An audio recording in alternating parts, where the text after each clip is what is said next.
argue for a direct realism. So we'll come back to that a little more closely in just a moment. A third alternative is to reject the atomism of the theory of ideas. You see, Locke maintains that simple ideas, Locke and Hume both, that simple ideas come to us discretely, one after another. Beep, beep, beep. And to combine ideas is something else.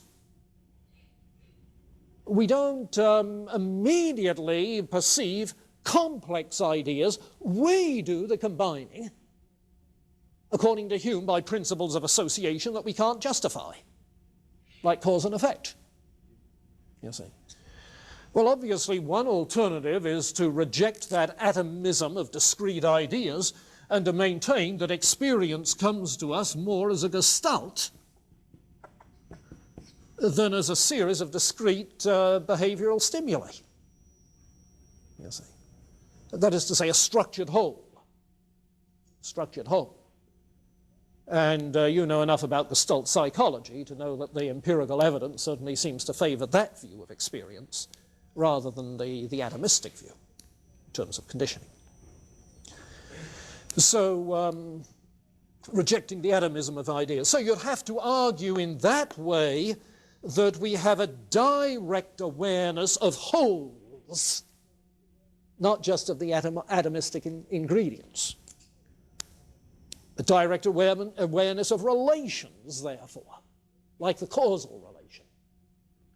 And that is precisely what the Scottish realists are doing. I see. They're taking both those paths. Okay.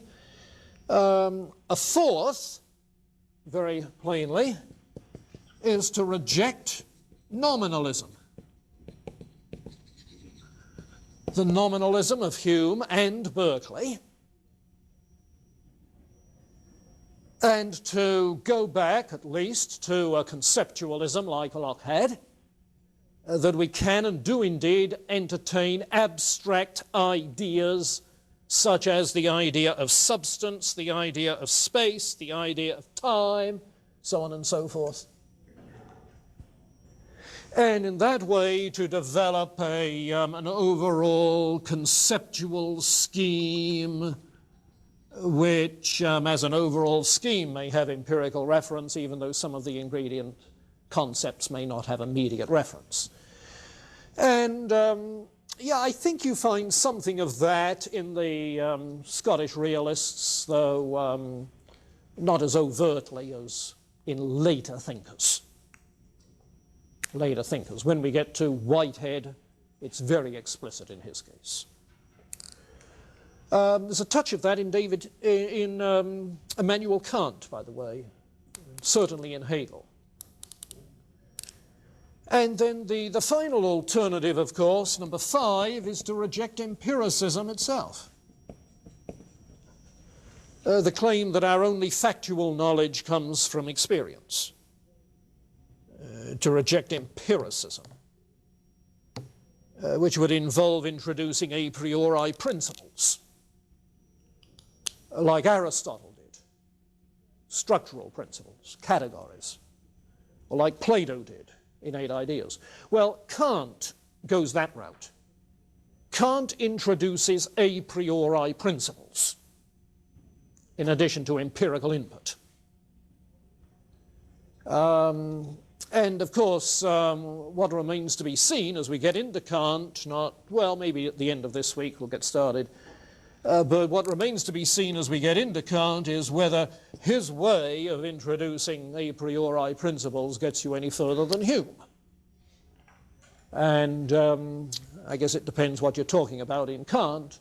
If you're talking about his ethics, perhaps it does. If you're talking about knowledge of the space-time world, it doesn't. But obviously that's another alternative. So ways of alternatives to David Hume's epistemology? Well, in addition to his own, other variations on the pragmatic, and then 4 other kinds as well. And we'll run into all 5 of those as we go on into the 20th century.